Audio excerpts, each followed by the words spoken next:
I only caught a glimpse of her at the moment, but she was a lovely woman with a face that a man might die for. So says Sherlock Holmes in one of the most popular of the Conan Doyle adventures, A Scandal in Bohemia.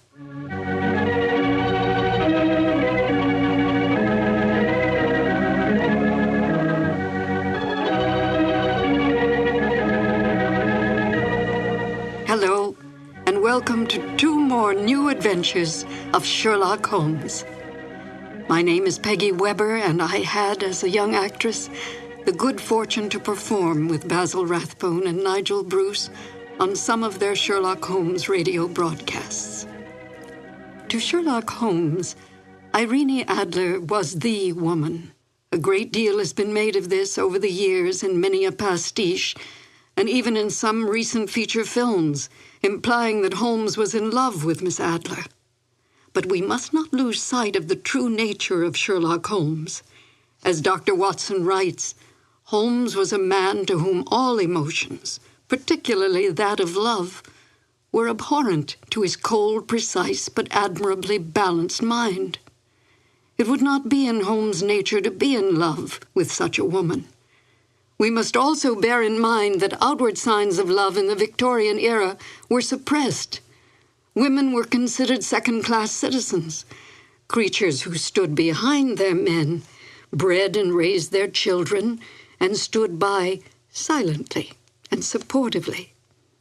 Such forward women as Irene Adler were considered loose women, a woman who was, in the words of the King of Bohemia, an adventuress.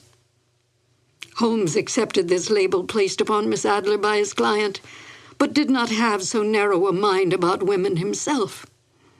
He might not care for them, but he certainly did respect them, especially such a formidable woman as Irene Adler. Miss Adler was a benign adversary to Holmes, for in truth all her actions were to protect herself, not to bring harm to the great detective or his client, the King of Bohemia. Miss Adler's cunning, her awareness, as well as her immense beauty, and her ability to best Holmes, who rarely lost the game, are the traits that endeared her to Holmes from the moment he realized she had outfoxed him. And now, Sherlock Holmes and Dr. Watson in the classic adventure, A Scandal in Bohemia. This episode from the life of Sherlock Holmes will be transmitted to our men and women overseas by shortwave and through the worldwide facilities of the Armed Forces Radio Service. Petri Wine brings you Basil Rathbone and Nigel Bruce in the new adventures of Sherlock Holmes.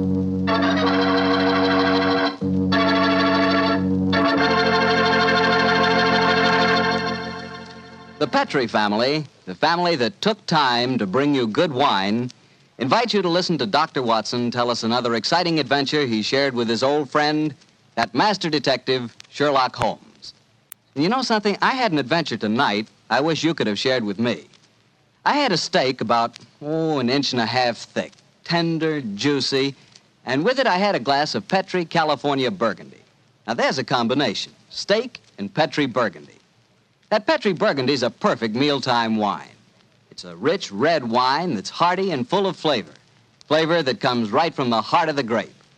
And don't think that Petri Burgundy is only good with steak. It'll make a hamburger sandwich taste like a feast, too. Try Petri Burgundy with any meat or meat dish. It's just wonderful. And serve it proudly, too, because after all, the name Petri is the proudest name in the history of American wines.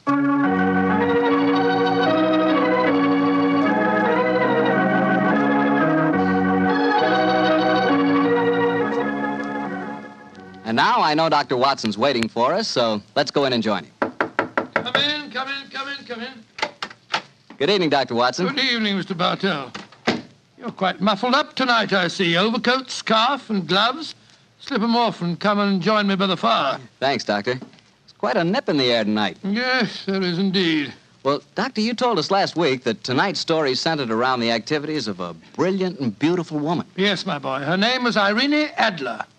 But I never knew Holmes refer to her by any other name than the woman. She sounds mighty intriguing. How did you happen to meet up with her? Well, I'll tell you the story from the beginning. One night, it was on the 20th of May in 1888, to be exact, I was returning home from a visit to a patient when my steps led me through Baker Street. Since my marriage, I hadn't seen much of Sherlock Holmes. And you couldn't resist stopping by at 221B, I'm sure, Doctor. Of course I couldn't. As I stood outside the well-remembered door, I looked up at the lighted windows and saw the tall, spare figure of my old friend, pass twice in dark silhouette against the blind. He was pacing the room swiftly, eagerly, with his head sunk on his chest and his hands clasped behind him. To me, who knew every mood of his and habit of his attitude and manner told their own story. He was hot on the scent of some new problem. I rang the bell, and a few moments later, found myself standing before him. Marriage suits you, Watson.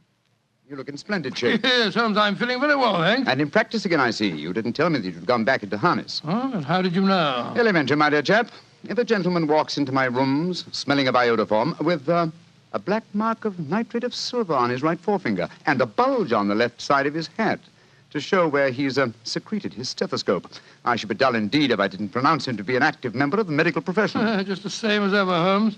By the way, I'm not interrupting you. Well, you are, old fellow, but it's a most welcome interruption. You're working on a new case? It looks like it. This letter arrived by the last post today. It's undated and has neither signature nor address. Read it. Let's have a look. There will call upon you tonight at 7:45 a gentleman who desires to consult you upon a matter of the very deepest moment. Your recent services to one of the royal houses of Europe have shown that you are one who may safely be trusted. This account of you we have from all quarters received. Be in your chamber, then, at that hour, and do not take it amiss if your visitor wears a mask. Great Scott, it's all very mysterious. What do you imagine it means? Look carefully at the note, old fellow. What do you deduce from it? Well, now, let me think. Well, the man who wrote it was presumably well-to-do. Such paper couldn't be bought under half a crown a packet. And it's peculiarly strong and stiff. Peculiar. That's the very word. It's not an English paper at all. Hold it up to the light. Don't you notice anything? Yes. There's a large E with a small G and a large G with a small T. That's right. Woven into the texture of the paper. What does that suggest to you? The name of the maker, no doubt, or perhaps his monogram. Not at all, my dear fellow. The G with the small T stands for Gesellschaft, which is the German for company. And the EG? That stands for Igria.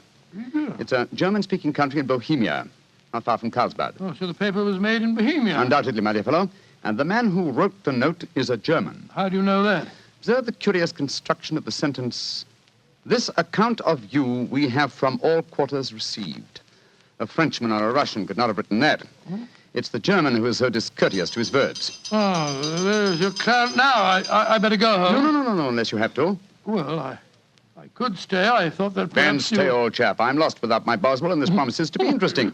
I told Mrs. Hudson to let the masked visitor come upstairs unannounced. Come in. Good evening, sir. You received my note? Yes, indeed, sir. Come in, won't you, and sit down. This is my friend and colleague, Dr. Watson. You may say anything before him that you can say to me. Whom have I the honor to address? You may address me as Count von Kram. How do you do, sir? You must excuse this mask that I wear.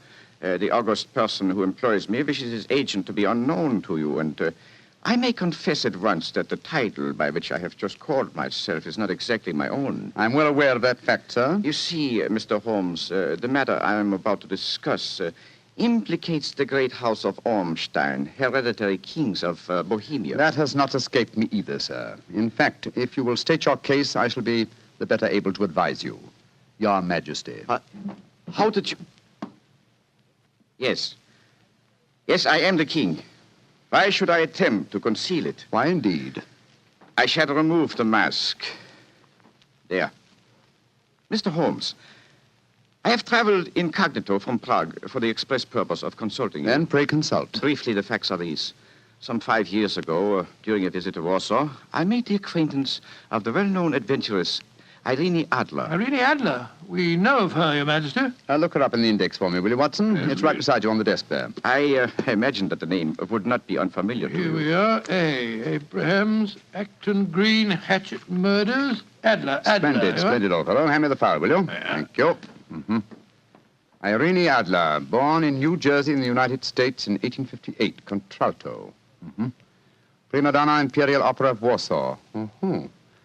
Retired from the operatic stage, living in London. Quite so. And here's a recent notation. Your Majesty, as I understand, became entangled with this young person, wrote her some compromising letters, and is now desirous of getting those letters back. Precisely so, but how did... Was there a secret marriage? None. No legal papers or certificates? No. Then I fail to follow, Your Majesty. If this young lady should produce her letters for blackmailing purposes, how is she to prove their authenticity? There is the handwriting. Well, that could be a forgery, Your Majesty. But it was private notepaper. Stolen. My own seal. Imitated. My photograph. Bought. What?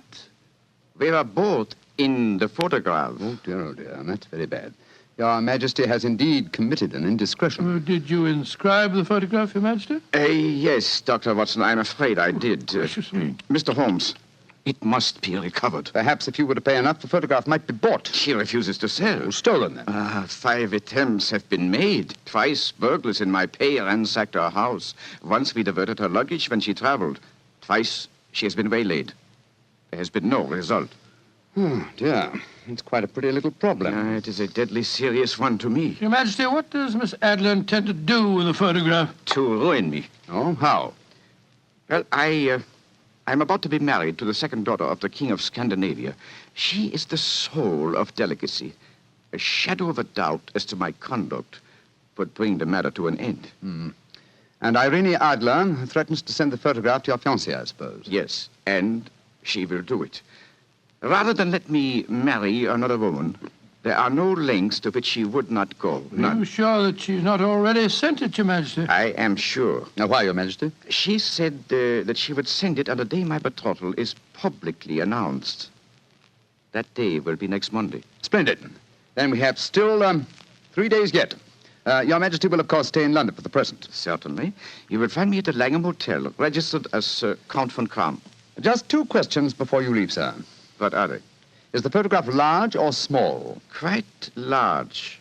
And it was in a heavy frame. I see. And what is Miss Irene Adler's London address? Brioni Lodge, Serpentine Avenue, St. John's Wood. Thank you, Your Majesty. Good night, and I trust we shall soon have some good news for you. I am placing all my hopes in you, Mr. Holmes. Good night. Good night, Dr. Watson. Good night, Your Majesty. Fascinating problem, Holmes. I wish I could help you with it. You can, my dear chap. Huh? I shall be glad of your company. Oh, splendid. What's our first move, Holmes? Well, a good night's rest, I think. We'll meet here at 10 o'clock tomorrow morning. And then? Then, my dear fellow, we will see what we can find out about Miss Irene Adler, late of the Warsaw Imperial Opera Company and at present residing at Briony Lodge, Serpentine Avenue, St. John's Wood.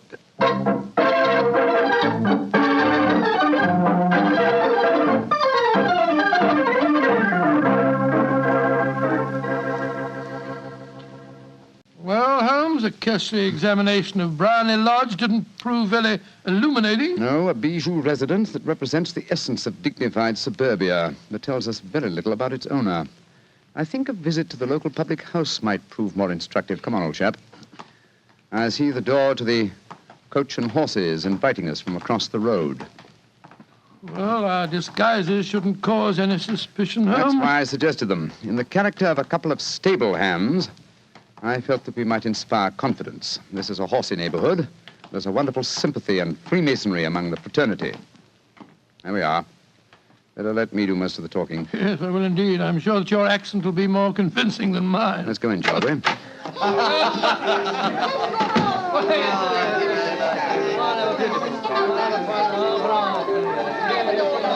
Well, what'll it be, mateys? Half of Oldham Mile, please. How about you, Charlie? All ever say? Yeah, 2 halves of Oldham Mile.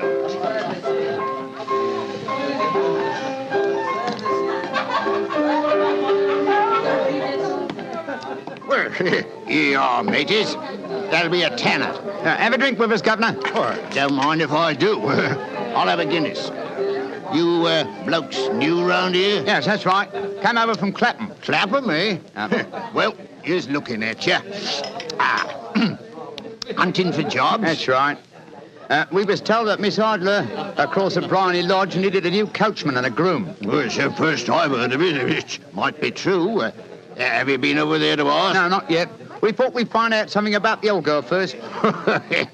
She ain't no old girl, matey.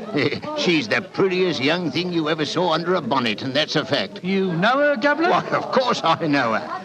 Used to drive her carriage, I did, before I came to work here. Oh, what's she like? Oh, nice little lady, as you'll find, chum. Work hard? No. She lives quiet, like. Goes out singing at concerts once in a while. The rest of the time, it's money for jam. She goes out for a drive in the park every day at 5 and comes back to dinner at 6:30. The rest of the time's your own. She ain't married, you say? No. But she's got a bloke what comes to see her all the time. He's a barrister. Nice gentleman. Mr. Geoffrey Norton is his name. Good-looking fella. Wouldn't be surprised to see him get spliced. Sounds like a cushy job to me. Come on, Charlie. Let's get over to the house and see what's what. Much obliged to you, chum. Well, good luck, mateys, and thanks for the dinners.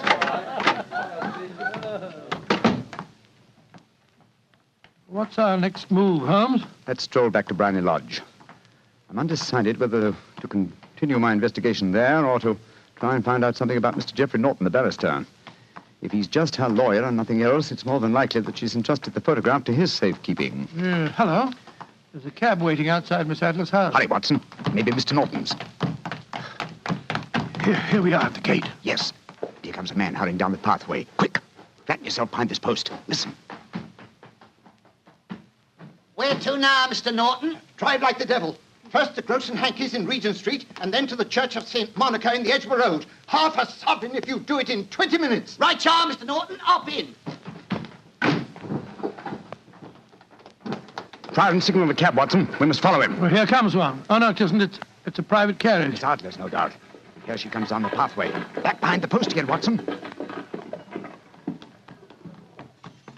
Where to, Miss Adler? The Church of St. Monica's, John, and half a sovereign if you reach it in 20 minutes. The game's afoot, Watson. Quick. We must get a cab and follow them. Here comes a hansom. Hi, cabby! Here! You blokes got enough money to take a cab? Here's a half sovereign for you, my man. Right, you are. Where to, Governor? The Church of St. Monica in the Edgware Road, and another half sovereign for you if you get us there in 20 minutes.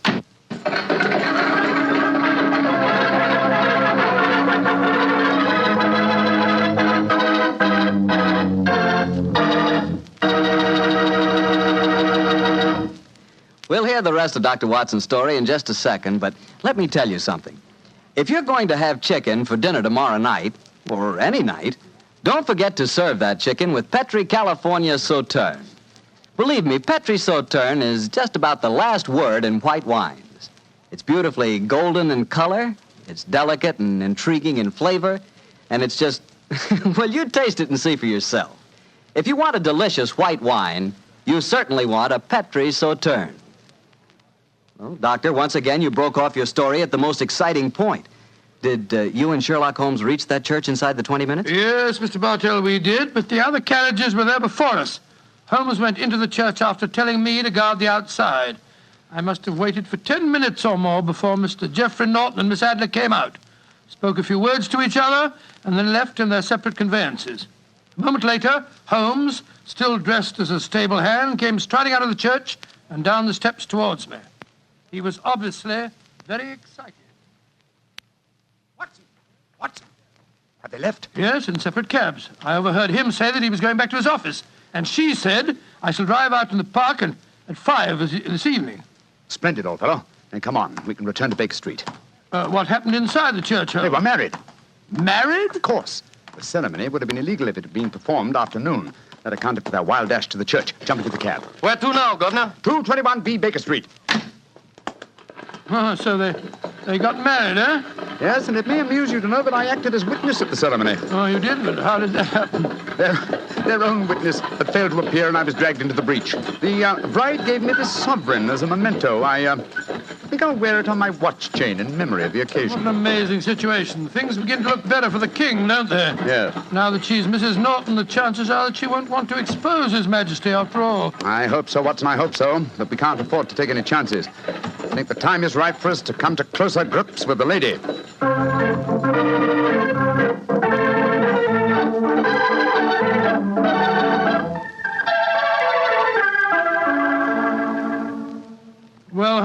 now that we've eaten, perhaps you'll tell me your plan. With pleasure, my dear fellow. And while I'm so doing, I'll proceed with applying the makeup for my new disguise. Another disguise? What's it to be this time? I think the character and appearance of an amiable and simple-minded nonconformist clergyman would be most suited to my plan for entering Miss Adler's house. Are you going to try and enter, then? I must, dear fellow. Yes, I'm sure the photograph is there. Miss Adler, or rather Mrs. Norton, will return from her drive in the park at 6:30. We must be at Bryony Lodge to meet her. And what then? You must leave that to me. I've already made my arrangements. There is only one point on which I must insist. You must not interfere, come what may. You understand? I'm to remain neutral. Yes, there will be some small unpleasantness. Don't join in it. It will end in my being conveyed into the house.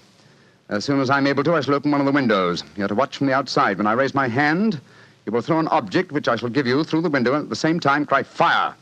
Follow me? Entirely, but what am I to throw? Oh, it's nothing very formidable. Here it is. Looks like a great big cigar. What is it? Just an ordinary plumber's smoke rocket, fitted with a cap at each end to make it self-lighting.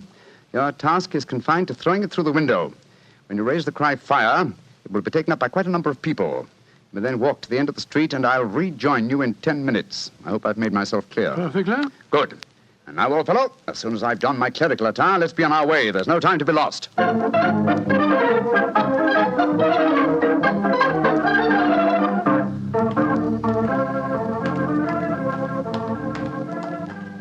It's nearly 6:30, Holmes.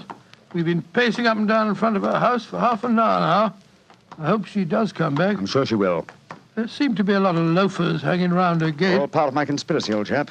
You'll see them play their parts in a few minutes. You still think the photograph is inside the house? Yes, I'm sure of it.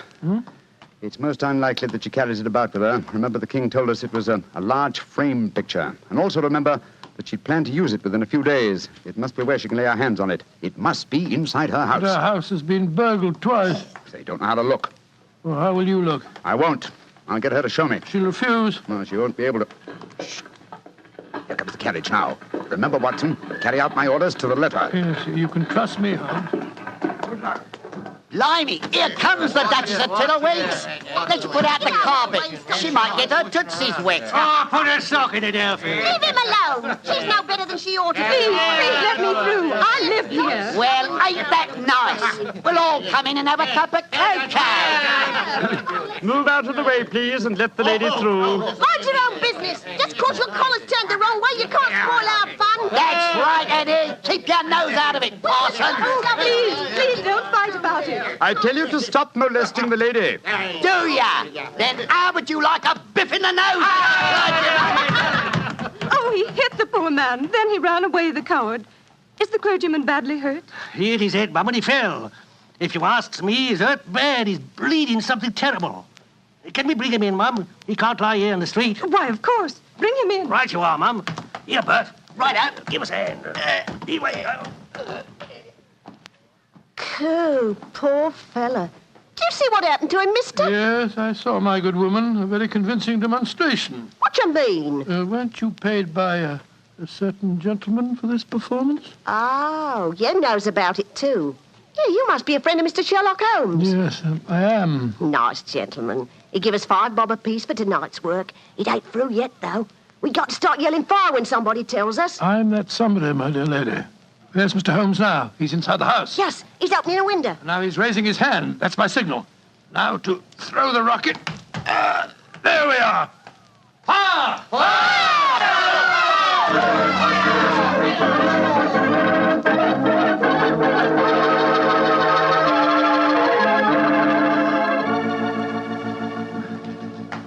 Holmes, there you are. You have the photograph? No, but I know where it is. She showed me, as I told you she would. I'm still in the dark. There's no mystery, old chap. When my accomplices started the round the street, I had a little moist red paint in my hand. As my good friend Alfie pretended to strike me, I clapped my hand to my head and fell down. It's an old trick. Yes, I understand that, but how did my throwing the rocket help you? It was all important, my dear fellow. When a woman thinks her home is on fire, her instinct is at once to rush to the thing she values most. A married woman grabs her baby. An unmarried reaches for her jewel box. In this case, of course, it was the photograph. Where was it? In a recess in the living room, just above the right-hand bell pull.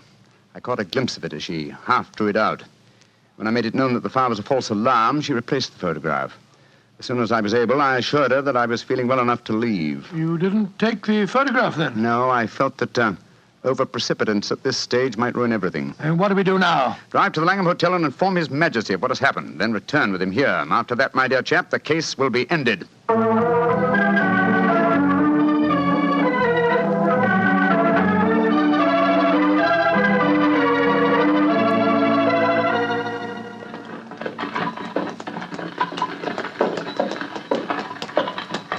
This is Brownlee Lodge now, Your Majesty.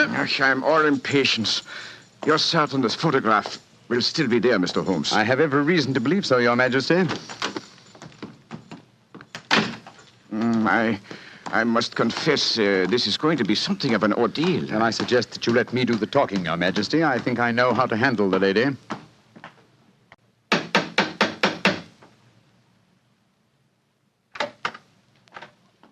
Mr. Sherlock Holmes, I believe. Yes. I am Mr. Holmes. How did you know? My mistress told me that you would be likely to call. She has left for the continent with her husband. You mean she's left England? Never to return. Then the papers, the photograph. All is lost, Mr. Holmes. We'll soon see. Follow me. She said you'd been looking for something. I hope you find it. This was the bell pull. There's a sliding panel behind it somewhere. Ah, here it is.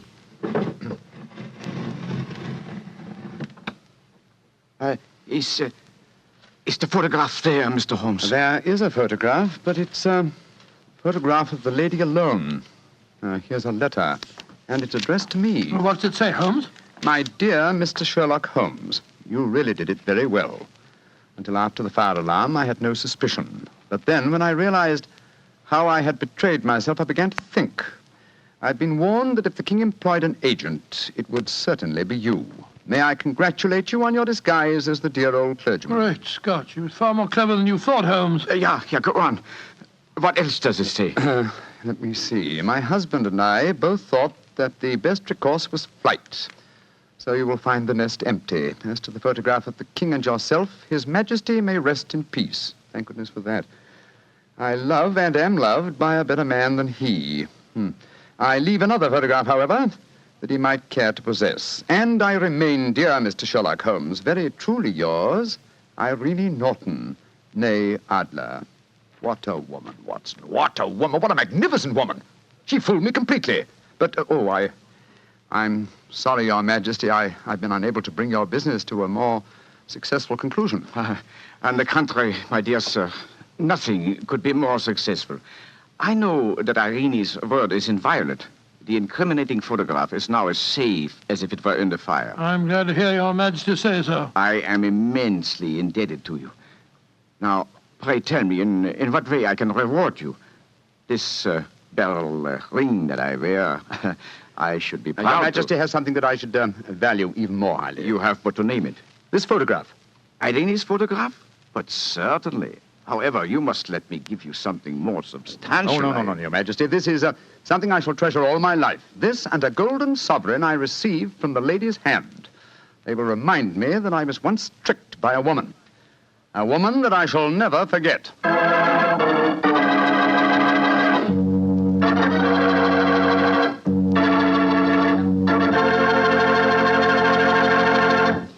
What a woman, that Mrs. Adler. Or should I say, Mrs. Norton. That's the kind of woman I could really go for, Doctor. Yes, you could. Just between ourselves, you know, I sort of could go for her myself. She was intelligent. Yeah, she was rich. Beautiful. That's the kind of woman you want sitting next to you in front of a cozy fire on a nippy fall night. Just the three of you. The three of you? Mm-hmm. You, she, and a glass of Petri port. Mr. Bartelli. Why not? That Petri California port is some wine.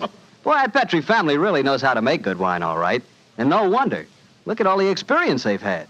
Ever since they started the Petri business way back in the 1800s, the Petri family has handed down from father to son, the art of selecting perfect sun-ripened California grapes and making them into clear, fragrant, delicious wine.